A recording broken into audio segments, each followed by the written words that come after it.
At least 2 assailants took part in the attack. There have been other figures given, but at least 2 gunmen arrived at the hotel in a black car which had diplomatic license plates. They then opened fire and were able to take hostage. Early reports, it was 170 people had been taken by the attackers. We do know that at least 3 people have died, and now an operation is underway by security forces. We do have several hostages that have been freed. I'm going to bring in our Mark Perlman now, who joins me in the studio. Mark, you've been following this story. What more can you tell us? In terms of the number of persons who were either freed or were able to get out of the hotel, we're told there are dozens of people, 60, 70.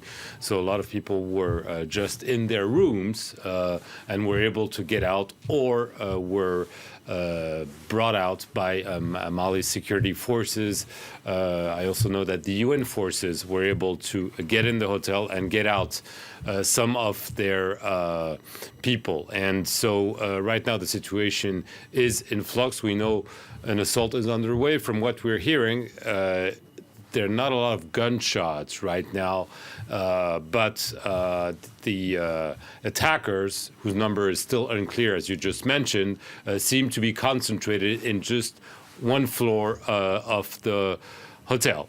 So this is the situation right now. In terms of, there's no claim of responsibility right now. What we know is that the UN went on high alert in terms of terrorist threats just after the Paris attacks, just a week ago today.